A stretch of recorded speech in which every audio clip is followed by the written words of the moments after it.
September 10th, 202541, 8 p.m. local time. Southern Caribbean Sea. The water is calm, the sky layered in silver light, but inside the Combat Information Center of the USS Knights, calm never means safe. On the radar screen, a blip shifts faint, then sharp. The CIC watch officer leans forward. Contact Sierra 179, bearing 088, speed increasing. The green trace elongates, cutting straight toward them. 12 nautical miles out of Venezuelan Getty-class patrol ship, small, fast, and now accelerating. The officer of the deck confirms visual through the long-range optics, a gray hull, no signal flags, no radio call. Just a bow wave swelling wider with every second. Bridge CIC comes the voice over comms. Unidentified contact is altering course. CPA under 3 miles and closing. The captain, calm but alert, pivots from the viewport. Maintain ROE. Log everything. Hail once, then go active. The bridge crew moves like machinery trained, silent, precise. The radio operator keys the transmitter. Unidentified Venezuelan naval vessel, this is U.S. Navy warship conducting lawful operations in international waters. You are closing distance at high speed. Alter course immediately. Static. Then silence. The hail is repeated in Spanish. Still, nothing. Outside, the patrol ship keeps coming 22 knots and building. No one on the bridge needs to say it aloud. In these waters, silence is deliberate. Combat go active, the captain orders. The SPY-1D radar emits a sharp electronic pulse, painting the contact in full fidelity. Track confirmed, Venezuelan Navy hull-type Gary-class twin-mast forward-mounted OTO Malara, 76mm gun and a radar profile the Knights has logged before. She isn't wandering. She's hunting. The electronic warfare officer toggles the SLQ-32 system to passive scan. EM emissions logged. No fire control radar yet, surface search only. Copy. Keep it rolling. On the flight deck, crewmen strap sensor pods onto the ship's MH-60R Seahawk. Rotor blades lock, safety pins pulled. The helicopter sits in standby, its mission. Simple visual confirmation and non-lethal deterrence if the situation escalates. Inside the bridge, the air feels heavier. The captain's voice cuts through it. Helm, steady course.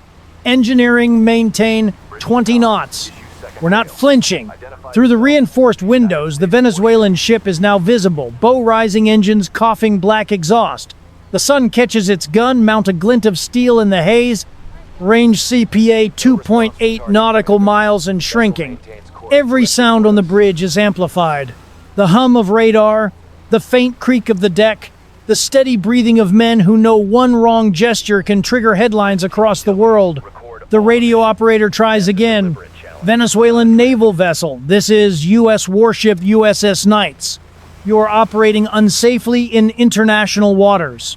Alter course immediately. Nothing. The silence is more telling than any threat. In the CIC, sailors record everything. Radar feeds FLIR video electronic logs. Every second is time-stamped. Every bearing written down. These logs are more than data. They're legal armor. Captain contact holding intercept vector. Bearing 088 steady. Copy that, he replies. Let's make sure they see we're watching. On deck, the Mark 45 5-inch gun rotates just enough for its barrel to be visible from the other ship. It's not a threat, it's posture.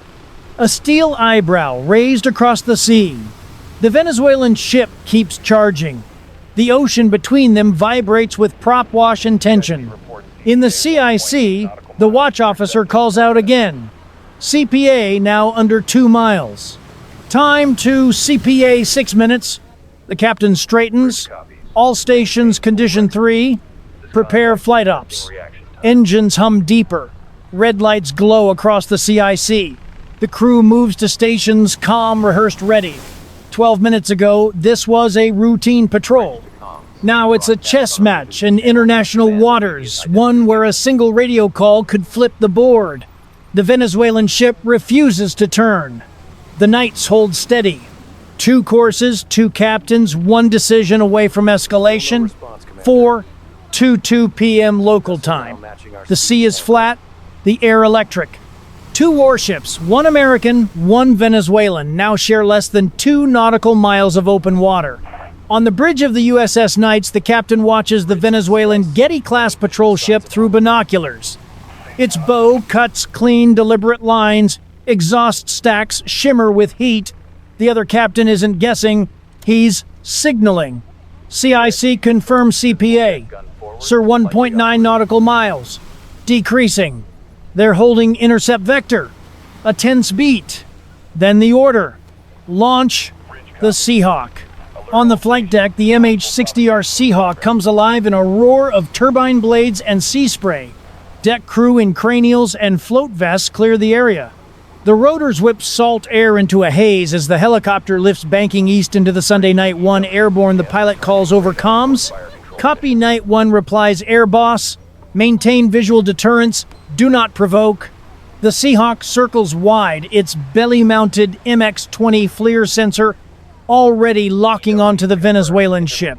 On screen, infrared imagery glows, white-hot exhaust plumes, deck crew movement, the sharp outline of a 76mm gun mount.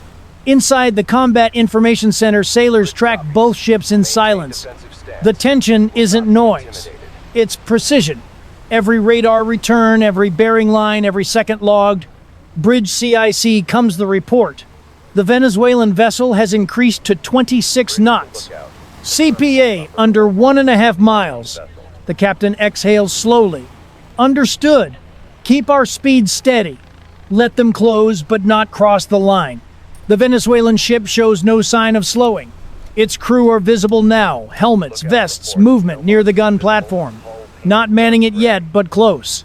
Sir, the electronic warfare officer says quietly they're scanning us again. Low power surface search. No fire control tone. Copy. Continue passive monitoring. Out the bridge windows, sunlight glints off the Venezuelan hull. The gap between the 2 ships is shrinking visibly, palpably. On the water, white wakes crisscross, like drawn swords. The captain's voice cuts calm through the static. Bridge to all stations, we stay professional. Presence, not provocation. Above the Seahawk, makes its pass. 200 feet off the deck, the helicopter dips low, tilting just enough for its markings to be seen. Navy white, star-open weapons bay. A quiet message, we're here, we see you. Then a flash of green light. The Seahawk's laser designator pulses across the Venezuelan bridge, non-lethal but unmistakable. Over open frequencies, a broadcast follows Venezuelan naval vessel. This is U.S. Navy helicopter operating in international waters. Your course is unsafe. Change heading immediately. The same words repeat in Spanish. For several long seconds, nothing. Then movement on the Venezuelan bridge. Figures shifting, one raising binoculars, another waving palms outward, uncertain whether it's defiance or acknowledgement. CIC record everything the captain orders.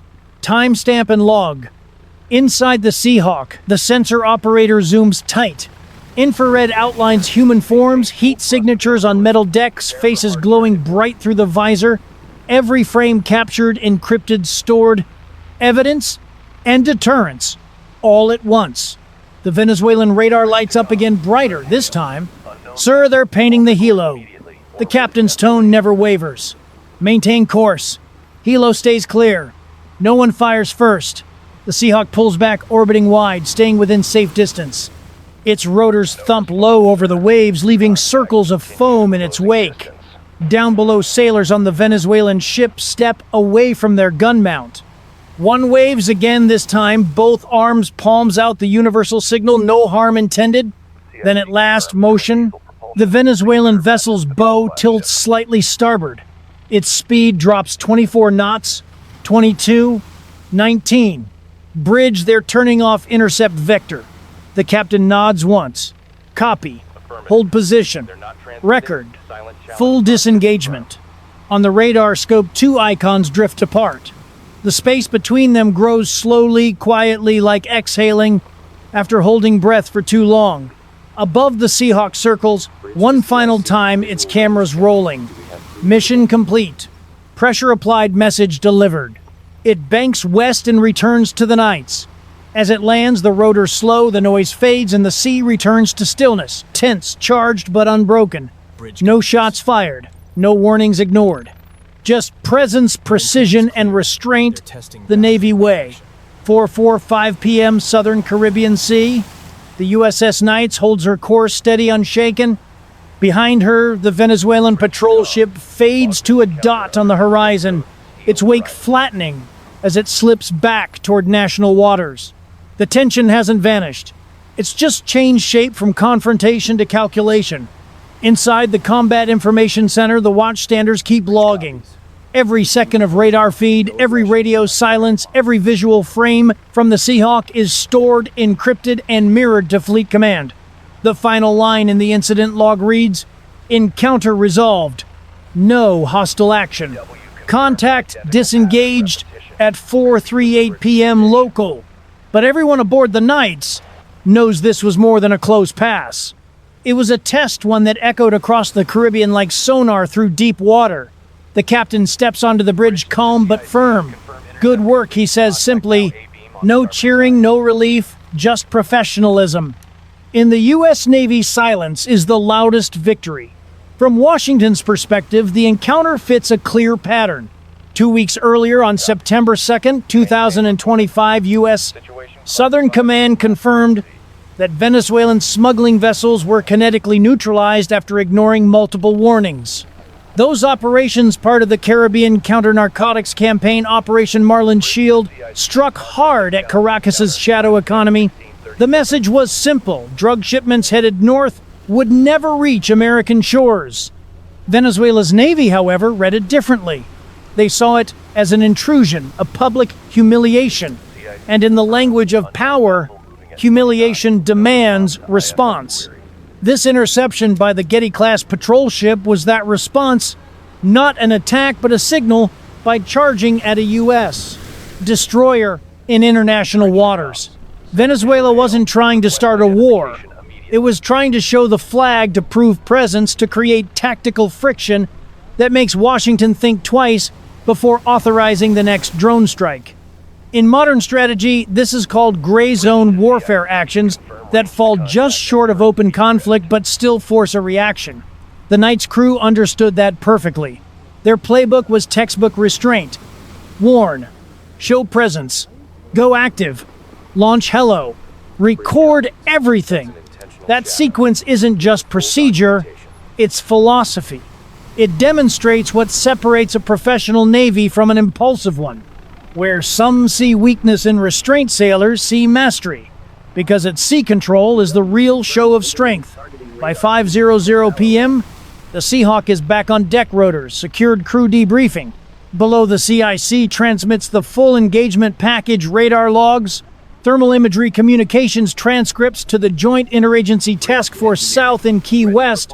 Within hours, analysts will match every radar ping and radio frequency with Venezuelan fleet archives. Every time Caracas runs this play, the U.S. learns a little more. To the outside world, nothing exploded, no headlines screamed. But in quiet offices across the Pentagon, this incident becomes another line of data in a growing pattern, a map of Venezuelan tactics, timing, and temperament. And that's the subtle truth of 21st century naval power. Sometimes victory isn't a missile launch. It's the perfect recording. Out on deck, the sea has returned to glass. Sailors lean on the rails, the hum of engines steady beneath their boots.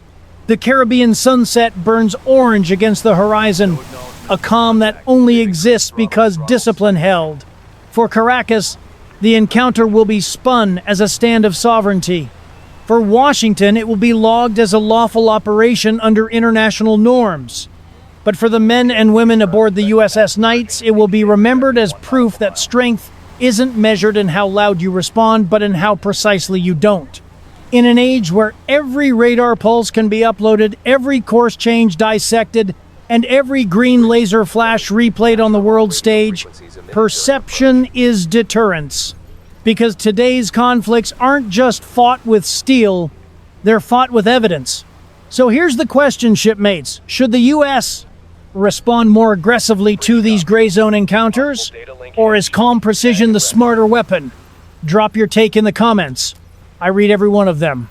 And if you want more true-to-life naval encounters like this, where the line between peace and provocation is razor thin, make sure you subscribe and join the fleet.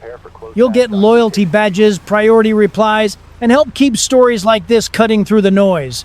Until next time, fair winds following seas, and remember, in these waters, silence isn't surrender, it's strategy.